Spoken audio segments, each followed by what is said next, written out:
revient sur l'actualité chaude américaine du moment avec Thomas Koster qui nous rejoint par téléphone, économiste senior chez Pictet Wealth Management à Genève. Bonjour et bienvenue Thomas. Merci beaucoup d'être avec nous. Bon, je ne sais pas si la démocratie américaine a vraiment tremblé hier. En tout cas, ce qu'on peut voir, c'est que les marchés, eux, ont à peine vacillé. Comment est-ce qu'on peut expliquer cette résilience des marchés face au coup de force et aux images du coup de force qui ont marqué les esprits au Capitole? Oui, alors d'abord les images sont en effet très impressionnantes. Cet assaut sur le Capitole. Maintenant, voilà, je pense que les marchés regardent plus la situation de façon un peu plus paisible que les supporters. Enfin, en tout cas, certains supporters de Trump.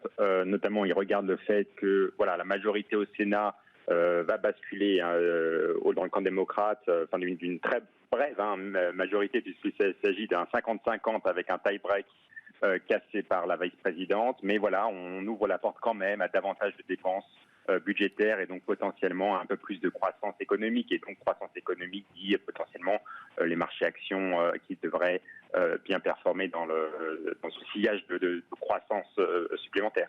Oui, on comprend effectivement alors l'idée des marges de manœuvre budgétaires, notamment supplémentaires pour Joe Biden avec le Sénat démocrate. On va y revenir, Thomas, mais je sais qu'on est à la marge de l'économie, mais quand même ces images marquent les esprits. Est-ce que la crise des démocraties occidentales est pas nouvelle, mais est-ce que c'est un épisode et est-ce que le mandat Trump a fragilisé à ce point la démocratie américaine que certains investisseurs étrangers, notamment, qui n'ont pas forcément tous la même expérience de la démocratie qu'aux États-Unis. Tout le monde ne vit pas l'expérience démocratique dans le monde comme on peut le vivre en Europe ou aux États-Unis. Est-ce que ça peut changer quelque chose de la perception que les investisseurs globaux pourraient avoir vis-à-vis des États-Unis, ou est-ce que un mandat Biden, un congrès réconcilié, est-ce que c'est suffisant pour rassurer à ce stade?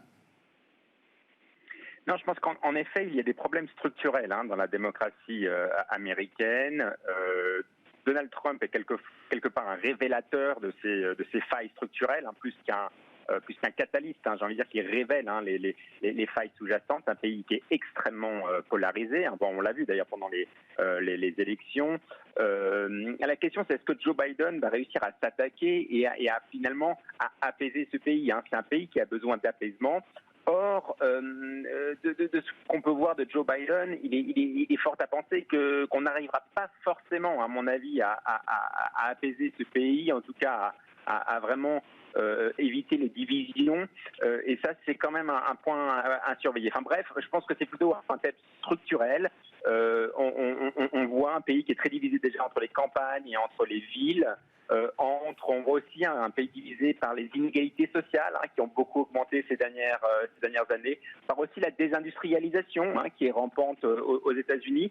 Et en plus de ça, vous avez la polarisation politique qui est en plus ravivée par les réseaux sociaux, par les chaînes de télévision qui sont de plus en plus polarisées politiquement.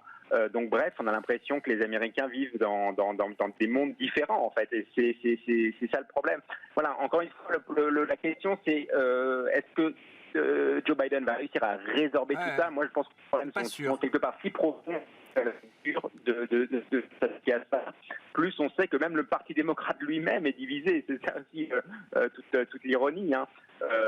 Donc voilà, en effet, il y a des problèmes socio-économiques qui se reflètent dans la sphère politique, à mon avis. Et du point de vue, encore une fois, des investisseurs, Thomas, si le fonctionnement du régime américain est moins optimal aujourd'hui, avec cette polarisation, ces divisions, est-ce que ça peut justifier une prime de risque légère, supplémentaire sur les actifs américains, ou est-ce qu'en relatif, ça reste quand même le pays le plus sûr du monde, pour dire les choses? En tout cas, c'est le pays le plus profitable du monde. Il faut quand même garder ça à l'esprit quand on regarde les return on equities, par exemple, quand on regarde les compagnies américaines, c'est les leaders mondiaux. Donc voilà, c'est vrai que vous avez un phénomène social et politique qui en effet pourrait demander une prime, mais de l'autre côté, vous avez des entreprises américaines qui sont quand même leaders mondiales, qui sont extrêmement rentables et bien plus rentables quand même que leurs pairs européenne. Je rappelle que le Nasdaq, l'année dernière, on a fait plus 40%. Mais pourquoi ça? C'est parce que ce sont des entreprises qui concrètement sont extrêmement rentables et qui crachent du cash, pour le dire simplement. Donc voilà. Donc c'est vrai qu'il y a une sphère économique qui, elle, est très puissante, et en effet une sphère politico-sociale qui, elle, en effet, pose quand même pas mal de questions. Est-ce que l'un réverbera sur l'autre à un moment, oui, mais j'ai envie de dire c'est plus du structurel. Ouais. Bon, merci beaucoup déjà pour cet éclairage. Thomas, si on revient effectivement alors à la politique économique, qu'est-ce que le sweep démocrate en Géorgie, qu'est-ce que la courte majorité démocrate au Sénat va permettre à Joe Biden? Qu'est-ce que ça lui permettra? Qu'est-ce que ça ne lui permettra pas de faire également peut-être, Thomas? Oui, alors on parle donc d'un Sénat qui est à 50-50 avec un tie-break qui est cassé par la vice-présidente Kamala Harris. C'est quand même, à mon avis, je sais que beaucoup parlent d'un changement de régime total.